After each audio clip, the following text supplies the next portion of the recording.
ကျွန်တော်ဒီနေ့မှာတော့ Vet Dictionary Form ပြောင်းနည်းကိုပြောပြပေးသွားမှာဖြစ်ပါတယ်။ Vet Dictionary Form ပြောင်းဖို့ဆိုရင်တော့ group အုပ်စုခွဲတတ်ဖို့လိုရဲပေါ့နော်။ group အုပ်စုခွဲနည်းကိုလည်းကျွန်တော်ရှေ့ဗီဒီယိုမှာပြောပြပေးထားပါတယ်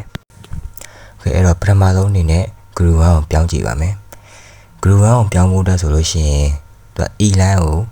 E line ကနေပြီးတော့ U line ကိုပြောင်းရတယ်ပေါ့နော်။ဘယ်လိုပြောင်းလဲဆိုလို့ရှိရင်ဥပမာ khaki mask ရေးတယ်ဆိုလို့ရှိရင်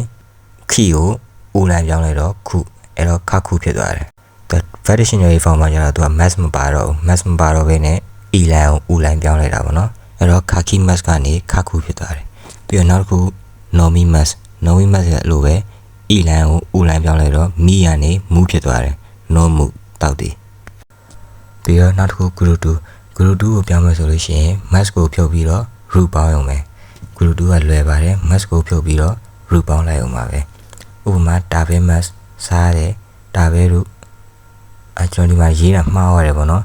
တာဘဲတို့ကစားရေးတည်ဖြစ်နေတယ်ပေါ့နော်တကယ်မှန်တယ်စားတာပါကျွန်တော်ရေးတာမှားသွားတာပါတာဘဲတို့စားတည်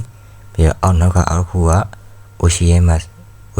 က mask ကိုဖြုတ်ပြီးတော့ root ပေါင်းလိုက်တော့ ocean root တင်ပေးတယ် mask ရဲ့ရှေ့မှာ a line နဲ့ဆိုလို့ရှိရင်သူက group 2ပေါ့နော်အဲ့တော့ group 2ဆိုလို့ရှိရင် mask ကိုဖြုတ်ပြီးတော့ root ပေါင်းရုံပဲပြီးတော့နောက်တစ်ခု group 3ဆိုလို့ရှိရင်သူက key mask ဆိုလို့ရှိရင် ခုရု she mask ဆိုလို့ရှိရင် စုရုအဲ့တော့ခုရုနဲ့စုရု group 3ကတော့အဲ့နှစ်ခုတည်းပါပဲအဲ့နှစ်ခုကတော့ကြက်ရမှာပေါ့ကြက်စရာတော့မလိုပါဘူးမှတ်လိုက်ရင်တော့ရပါတယ်လွယ်ပါတယ်နှစ်ခုတည်းဆိုတော့ကဲအားလုံးပဲရကြမယ်လို့ထင်ပါတယ်